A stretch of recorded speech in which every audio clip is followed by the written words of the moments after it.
ஓம் முருகா, வெற்றிவேல் முருகா.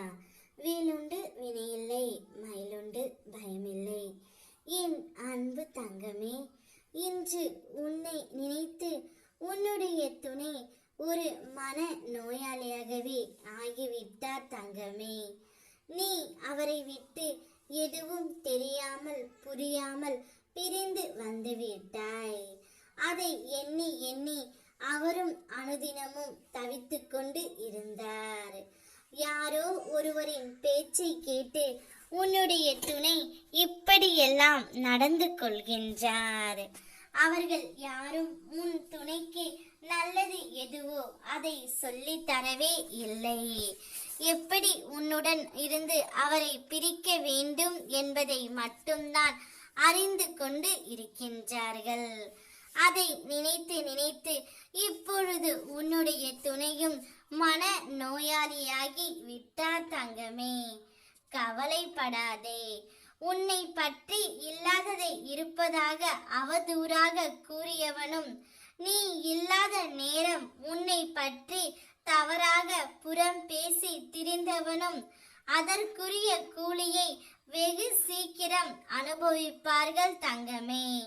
உன்னை கவலைப்பட வைத்தவர்களை நீ அதிகமாக நம்பும் உன் இறைவன் நான் கவனிக்காமல் விட்டு விடுவேனா என்ன? நீ அவர்களை மன்னிக்காதவரை நானும் மன்னிக்க மாட்டேன். அவர்கள் யார் யாரெல்லாம் உனக்கு தீங்கு செய்தார்களோ அவர்களுக்கு தக்க தண்டனையை நான் கொடுத்து விட்டுத்தான் அடுத்த வேலையை பார்ப்பேன். என்னுடைய குழந்தை மனம் நொந்து அழுவதை என்னால் பார்க்கவே முடியவில்லை.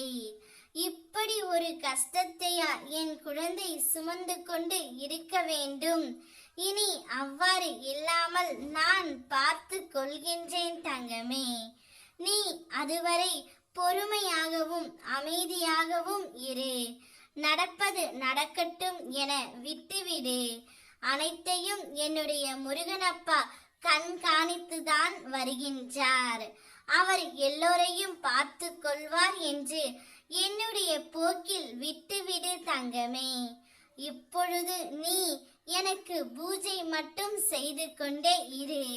பிறகு உன் துணையை பற்றி கவலைப்படுவதை நிறுத்து.